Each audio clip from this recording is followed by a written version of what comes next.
Assalamualaikum. Halo teman-teman, perkenalkan nama saya Robiatun Nadia dari Program Studi PGSD Fakultas Keguruan dan Ilmu Pendidikan Universitas Juanda Bogor. Video ini saya buat untuk memenuhi tugas mata kuliah Psikologi Pendidikan. Saya akan membahas materi mengenai keragaman individu dalam kegiatan pendidikan. Kita semua harus dapat memahami materi mengenai perbedaan gender, kemampuan, kepribadian, gaya belajar, serta pengaplikasian proses belajar. Mari kita bahas materi mengenai gaya belajar. Apa sih itu gaya belajar? Gaya belajar adalah cara yang konsisten yang dilakukan oleh seorang peserta didik dalam menangkap stimulus atau informasi, cara mengingat, berpikir, dan memecahkan masalah. Ada macam-macam gaya belajar loh. Yang pertama yaitu gaya belajar secara auditori.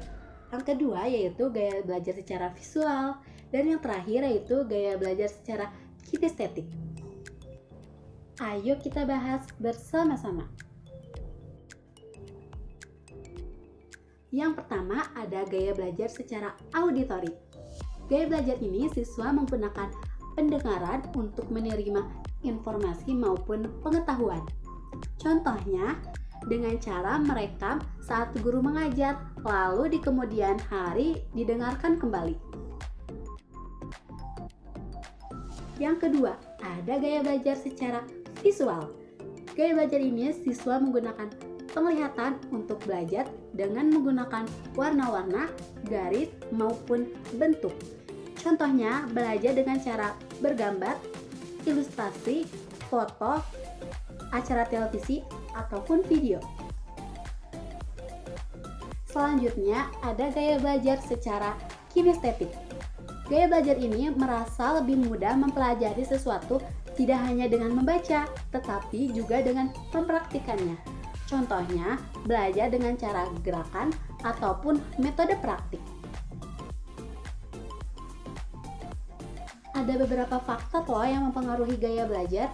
Yang pertama yaitu ada faktor internal. Faktor internal meliputi faktor jasmania, faktor psikologis, dan faktor kelelahan.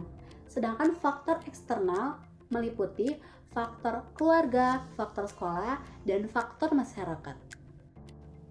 Setelah membahas materi mengenai gaya belajar, tentunya memiliki permasalahan. Permasalahan dalam gaya belajar yaitu tidak semua anak belajar dengan cara yang sama. Dan cara guru menyampaikan materi tidak sesuai dengan gaya belajar siswa.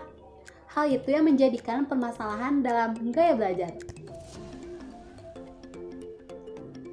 Tetapi faktanya, sekolah pada umumnya lebih banyak menyajikan materi secara auditori, lebih sedikit secara visual, serta anak kinestetik harus menyesuaikan cara belajarnya. Nah, setelah kita mengetahui permasalahan dalam gaya belajar, tentunya kita harus dapat mengatasi permasalahan tersebut. Kita sebagai guru harus dapat memahami terlebih dahulu bagaimana peserta didik dalam melakukan pembelajaran, agar kita dapat menyesuaikan gaya mengajarnya dengan kebutuhan peserta didik.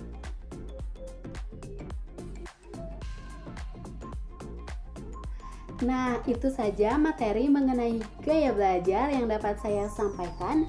Sekian dan terima kasih.